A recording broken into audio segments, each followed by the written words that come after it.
Yes बच्चों, welcome back on my YouTube channel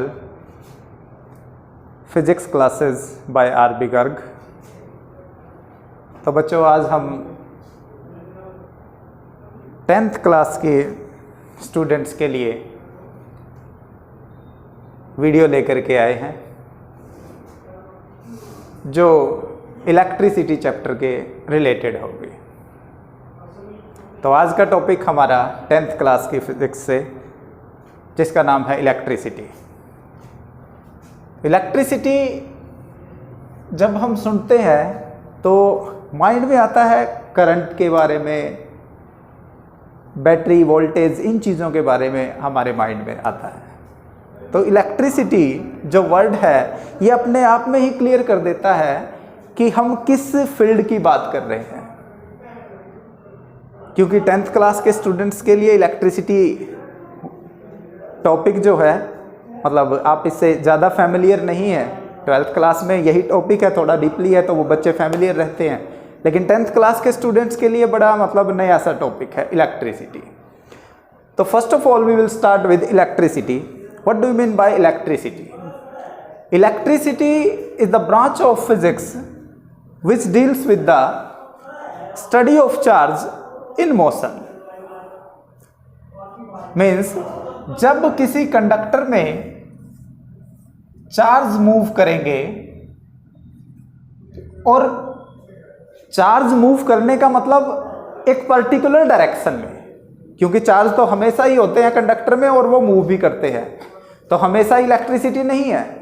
तो electricity is the branch of physics which deals with the study of charge in motion. Electricity के opposite एक word होता है जो deeply आप 12th class में पढ़ेंगे, बट फिर भी आपको पता हो, इलेक्ट्रिसिटी के अपोजिट एक वर्ड रहता है electrostatics.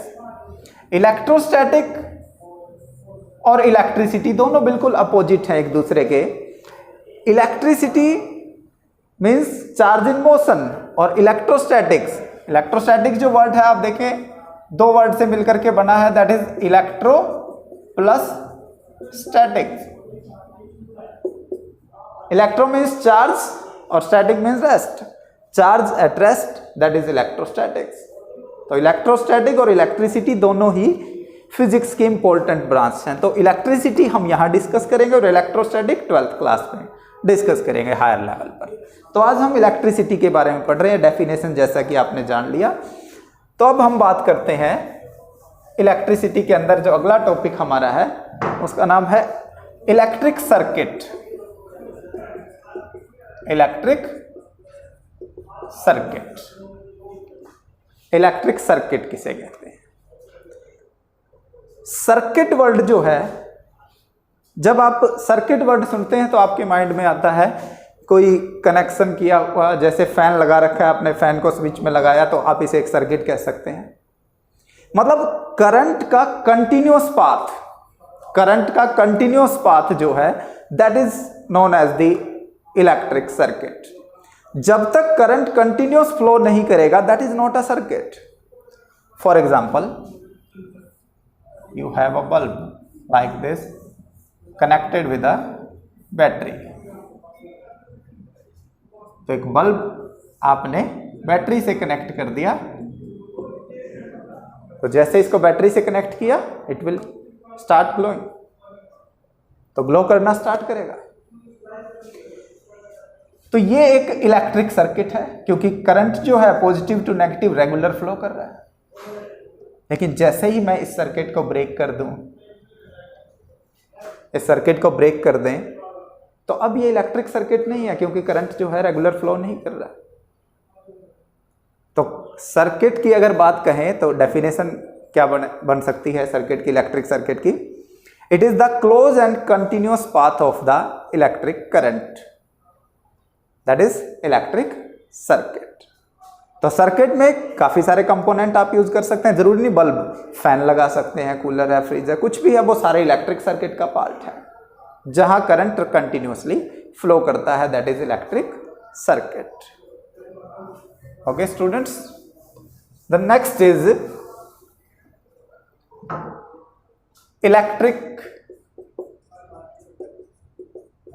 current, that is represented by capital I. The most important topic of electricity, that is electric current. तो इलेक्ट्रिक करंट इलेक्ट्रिसिटी का सबसे इंपॉर्टेंट कंपोनेंट है, सबसे इंपॉर्टेंट पार्ट है, क्योंकि इलेक्ट्रिसिटी वर्ड में ही आपने पढ़ लिया कि charge in a particular direction में जब मूव करता है that is known as the electricity, और कितना चार्ज कितने टाइम में फ्लो करता है that is known as the current. मतलब टिपिकली एक एक चीज को हम अलग करते जा रहे हैं। इलेक्ट्रिसिटी के अंदर ही इलेक्ट्रिक करंट का मतलब क्या है कि कितना चार्ज कितने टाइम में फ्लो करता है that is known as the electric current. It means the rate of flow of charge is known as the electric current. और मैथमेटिक्स अगर आप लिखें तो आप लिखेंगे charge divide by time, charge divide by time. Charge is represented by Q and time is represented by T. So I is equal to Q by T. I is equal to Q by T. That is current. और physics में जब भी किसी quantity को आप लिखें उसके साथ उसकी यूनिट जरूर आप लिखें, क्योंकि बिना यूनिट के फिजिक्स में आप कुछ भी क्लियर नहीं कर सकते। फिजिक्स में क्या हर जगह ही आप देखें बिना यूनिट के तो कुछ भी क्लियर नहीं होता। आप मार्केट में जाते हैं, आपको कुछ सामान खरीदना, आप मार्केट में जाएं, करियाने वाले के पास जाएं, किसी के पास जाएं, आप बोलें कि आपको 2 राइस चाहिए, 2 शुगर चीनी, तो इससे क्लियर तो नहीं होता। तो आप क्या बोलते हैं 2 kg चीनी शुगर आपको रिक्वायर्ड है। जब तक केजी वर्ड नहीं लिखेंगे तब तक कुछ भी क्लियर नहीं है। तो इसीलिए फिजिक्स में बिना यूनिट के कभी कुछ नहीं लिखना। तो इसकी यूनिट हम लिखते हैं, करंट की यूनिट क्या होगी, चार्ज की यूनिट हमें पता है कूलाम,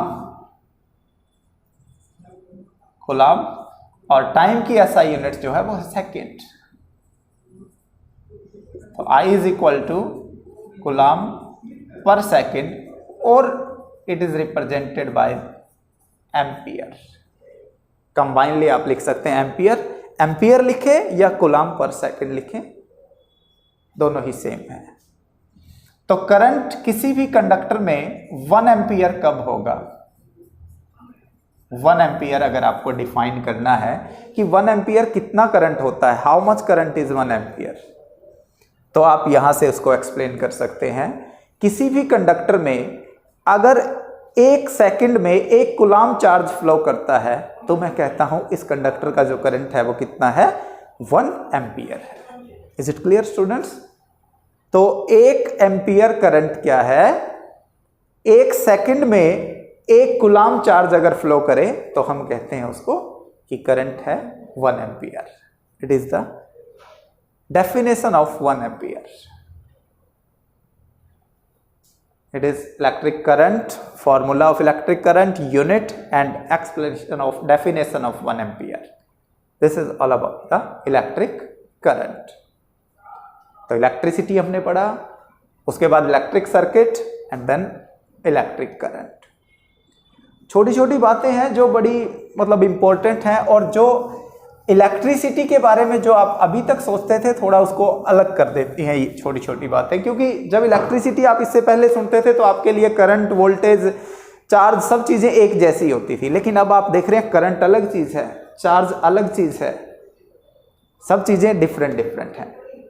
तो अब हम बात करते हैं चार्ज के बारे में, थोड़ा सा पढ़ लेते हैं चार्ज के बारे में, क्योंकि आपने देखा कि I is equal to charge divide by time, current is equal to charge by time.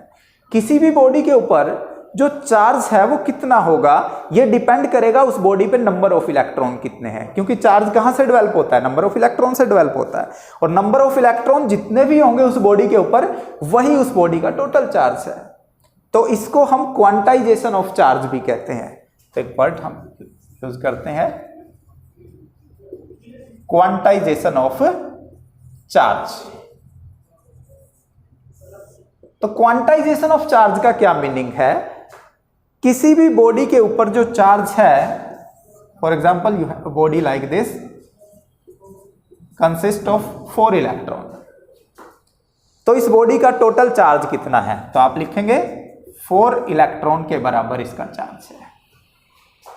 4 electron के बराबर इसका चार्ज है। अगर इस पे 5 इलेक्ट्रॉन होते तो 5 इलेक्ट्रॉन के बराबर इसका चार्ज है। 6 इलेक्ट्रॉन होते तो 6 इलेक्ट्रॉन के बराबर इसका चार्ज है। तो हमें इलेक्ट्रॉन अगर नहीं पता तो मैं ऐसा लिख सकता हूं जनरल फॉर्मूले में, Q is equal to plus minus NE। Here N is equal to 1 2 3 up to so on. तो N क्या है, number of electron. Number of electron कितने भी हो सकते हैं। और E क्या है, charge on 1 electron. E charge on an electron, on an electron. और कितना चार्ज होता है इलेक्ट्रॉन के ऊपर वो भी हम लिख देते हैं यहां पे। तो E is equal to 1.6 into 10⁻⁻19 coulomb. एक इंपॉर्टेंट वैल्यू है जो आपको यूज करती है।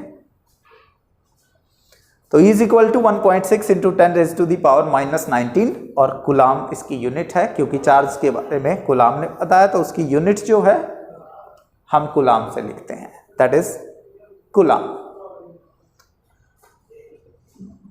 What does this quantization of charge means? ये क्वांटाइजेशन ऑफ चार्ज शो क्या कर रहा है? अगर जनरली इसको आप देखें तो ये हमें बताता है कि किसी भी बॉडी के ऊपर जो चार्ज है वो कम से कम कितना हो सकता है, 1 इलेक्ट्रॉन के बराबर हो सकता है। मतलब चार्ज E/2 पॉसिबल नहीं है, ये क्वांटाइजेशन ऑफ चार्ज बताता है। चार्ज E/4 पॉसिबल नहीं है, ये क्वांटाइजेशन ऑफ चार्ज बताता है। क्योंकि integral multiple of electronic charge integer का मल्टीपल है, इंटीजर प्लस या माइनस 1 2 3 4 5 लाइक दिस। मतलब चार्ज जो है वो इलेक्ट्रॉन के फ्रैक्शन में कभी भी नहीं होगा, ये क्वांटाइजेशन ऑफ चार्ज एक्सप्लेन करता है। Is it clear students? अगर डेफिनेशन लिखना चाहें, डेफिनेशन चाहें तो वो क्या होगी डेफिनेशन?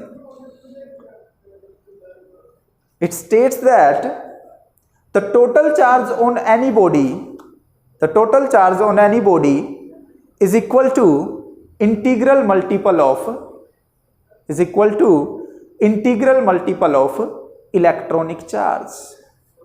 जो टोटल चार्ज है वो इंटीग्रल मल्टीपल होगा इलेक्ट्रॉनिक चार्ज के। This is the quantisation of charge. तो आपको ये जो टर्म है क्वांटाइजेशन ऑफ चार्ज करंट के फॉर्मूले में यूज करने के लिए बोला जा सकता है। किसी न्यूमेरिकल को सोल्व करते हुए आपको करंट फाइंड आउट करना है, चार्ज आपको गिवन नहीं है, नंबर ऑफ इलेक्ट्रॉन गिवन है, तो आप वहां से चार्ज फाइंड आउट करें और फिर करंट फाइंड आउट कर सकते हैं। तो करंट के साथ इस फॉर्मूले को आप रिलेट कर सकते हैं, क्योंकि आप देखें जो I है that is equal to Q/T, और Q की अगर ये वैल्यू पुट करें तो NE/T भी एक करंट का फॉर्मूला आपके पास हो सकता है। I is equal to NE/T। This is the formula for current. तो ये था क्वांटाइजेशन ऑफ चार्ज। यहां से आप नंबर ऑफ इलेक्ट्रॉन्स के बेसिस पे चार्ज बता सकते हैं, और टोटल चार्ज आपको पता है तो वहां से करंट फाइंड आउट किया जा सकता है। This is all about the electric current. The next topic is electric potential. Electric potential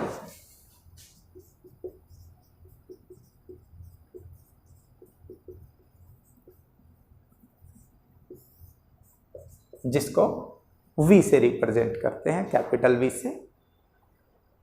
you know what is the meaning of potential? Potential का मीनिंग क्या है? क्योंकि फिजिक्स में मुझे ऐसा लगता है कि अगर हम जो वर्ड लिखते हैं उनके मीनिंग हमें क्लियर है, माइंड में बिल्कुल क्लियर पिक्चर है उस मीनिंग की, तो हम इजीली उसको डिफाइन कर सकते हैं, इजीली उसको बता सकते हैं, एक्सप्लेन कर सकते हैं। तो यहाँ इलेक्ट्रिक वर्ड हम पढ़ चुके हैं, इलेक्ट्रिसिटी से रिलेट करता है, और पोटेंशियल वर्ड जो है अगर वो हमें पता है तो इलेक्ट्रिक पोटेंशियल डिफाइन करना बड़ा इजी हो जाएगा हमारे लिए। तो पोटेंशियल वर्ड का मीनिंग क्या है? किसी बॉडी की स्ट्रेंथ, ताकत, हिम्मत, दैट इज द पोटेंशियल। तो पोटेंशियल यहां पर किस लिए यूज किया गया है? यहां किस ताकत की बात कर रहे हैं, किस स्ट्रेंथ की बात कर रहे हैं? इलेक्ट्रिक वर्ड्स का मतलब है यहां पर चार्ज से, इलेक्ट्रिसिटी से। तो यहां हम बात करते हैं किसी भी चार्ज के सराउंडिंग में उसका फील्ड रहता है, जिसको आप इलेक्ट्रिक फील्ड कहते हैं। किसी भी चार्ज के चारों तरफ जो फील्ड है, जहां तक वो किसी दूसरी चार्ज बॉडी को अट्रैक्ट या रिपेल कर सकता है, that is known as the electric field. तो इलेक्ट्रिक फील्ड इस चार्ज की मैंने यहां पे शो की। दूसरा मेरे पास कोई चार्ज है यहां पर, यूनिट पॉजिटिव चार्ज। इस चार्ज को मैं इस फील्ड के अंदर लेके आना चाहता हूं, इस चार्ज को मैं इस फील्ड के अंदर लेके आना चाहता हूं। तो आप देख रहे हैं कि पॉजिटिव और पॉजिटिव में रिपल्सन है, और रिपल्सन के अगेंस्ट मैं इसे अंदर लेके आना चाहता हूं। तो कुछ ना कुछ वर्क आपको करना पड़ेगा अगेंस्ट द फील्ड। तो जो वर्क अगेंस्ट द फील्ड किया जाता है किसी चार्ज को फील्ड के बाहर से फील्ड के अंदर लाने के लिए, that work is known as the electric potential. अगर हम बोलते हैं इलेक्ट्रिक चार्ज, चार्ज की बात कर रहे हैं, तो इलेक्ट्रिक पोटेंशियल हो गया। अगर मैं बोलता यहां किसी मैग्नेट के बारे में बात करता, तो आप बोलते मैग्नेटिक पोटेंशियल। अगर किसी बॉडी के मास के बारे में बात करें, तो हम फिर बोलेंगे क्या, gravitational potential. Is it clear और नॉट? तो स्टूडेंट्स, कि किसी भी फील्ड के बाहर से फील्ड के अंदर लाने के लिए जो वर्क किया जाता है वो पोटेंशियल कहलाता है। और मैं बात करूं चार्ज की, तो इलेक्ट्रिक पोटेंशियल है। तो आप इसको डिफाइन कर सकते हैं, it is the amount of work, it is the amount of work in bringing a unit positive charge from infinity to inside the field. It is the amount of charge in bringing a unit it is the amount of work in bringing a unit positive charge from infinity to inside the field, that is known as the potential, electric potential. और अगर mathematically इसका formula आप लिखें, तो electric potential को आप लिख सकते हैं work divide by charge per unit charge. तो that is equal to W by Q naught, work divide by charge. तो यहां से इसकी यूनिट भी आप बना सकते हैं। You know the unit of work is joule and charge is coulomb. तो it is joule per coulomb, it is joule per coulomb और वोल्ट, जिसको V से आप लिखते हैं, जूल पर कूलाम और volt, that is the unit of electric potential. तो formula आपके पास है, तो इस फॉर्मूले से आप न्यूमेरिकल सॉल्व कर सकते हैं। पोटेंशियल और चार्ज गिवन है तो वर्क फाइंड आउट किया जा सकता है। So work is equal to potential into unit charge, इस तरह से भी फाइंड आउट किया जा सकता है। This is the formula that relate work, charge and potential. Units joule per coulomb और कंबाइनली इसको आप वोल्ट लिख सकते हैं। तो अगर आपको यूनिट को डिफाइन करना है 1 वोल्ट, डिफाइन 1 वोल्ट, 1 वोल्ट को आप यहां से एक्सप्लेन कर सकते हैं, मतलब कितना पोटेंशियल है 1 वोल्ट, उसको कैसे फील किया जाए। तो आप इस चीज से इसको समझ सकते हैं कि अगर 1 कूलाम चार्ज को किसी फील्ड के बाहर से फील्ड के अंदर लाने के लिए 1 जूल वर्क किया जाए, तो हम कहेंगे कि पोटेंशियल कितना है, दैट इज 1 वोल्ट। तो हम उसको फील कर सकते हैं कि 1 वोल्ट कितना है। This is the definition of 1 volt potential. तो अब हम इलेक्ट्रिक पोटेंशियल और इलेक्ट्रिक करंट से रिलेटेड कुछ न्यूमेरिकल डिस्कस करेंगे। तो सिंपल न्यूमेरिकल बिल्कुल स्टार्ट करते हैं।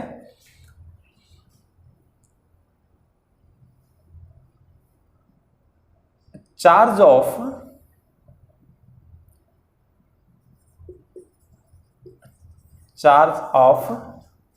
10 milli coulomb flow through a conductor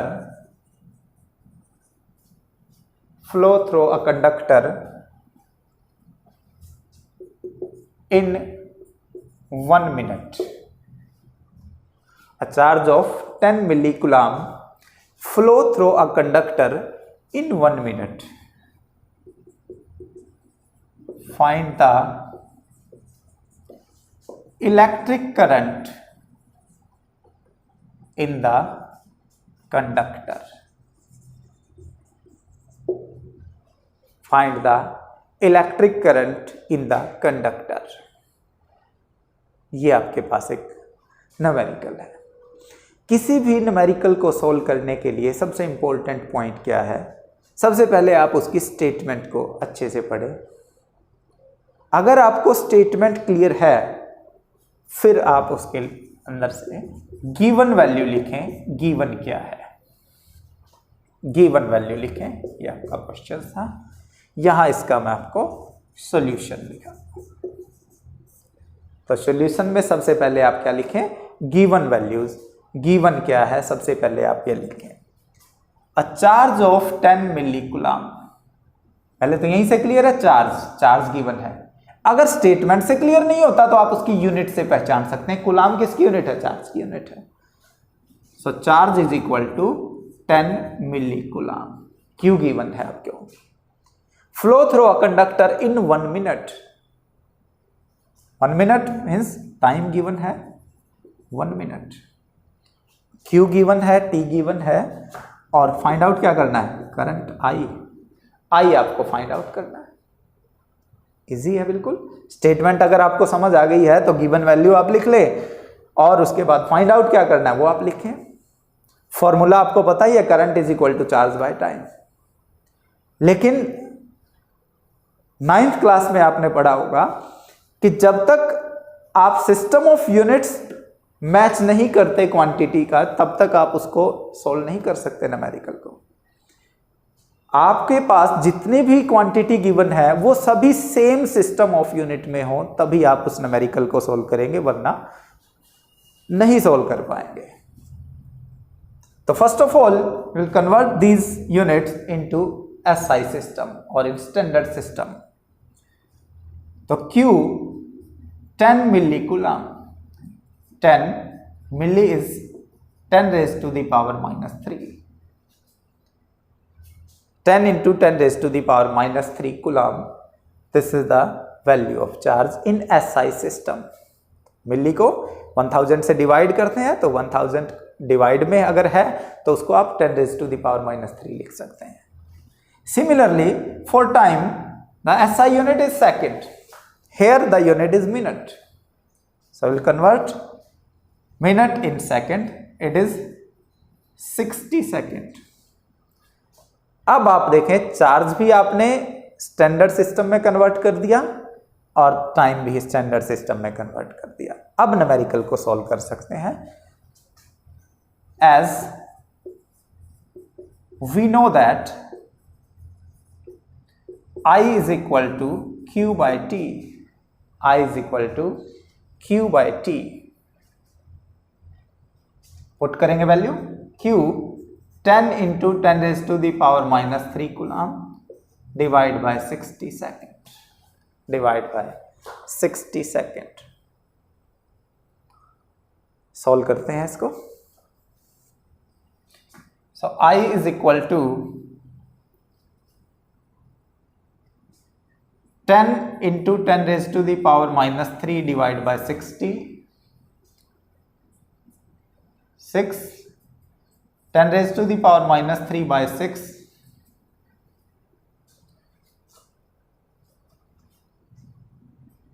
Or it is 10 into 10 raised to the power minus 4 by 6. तो आप इसे इस तरह से भी लिख सकते हैं। Now it is 1.66 into 10 raised to the power minus 4 ampere. This is the value of current. This is the value of current. तो इस तरह से स्टूडेंट्स आप न्यूमेरिकल को सॉल्व करेंगे। बिल्कुल बेसिक न्यूमेरिकल था। तो आज की वीडियो में इतना ही टॉपिक पढ़ेंगे। नेक्स्ट लेक्चर में इससे अगले जो टॉपिक हैं वो स्टार्ट करेंगे। Okay students.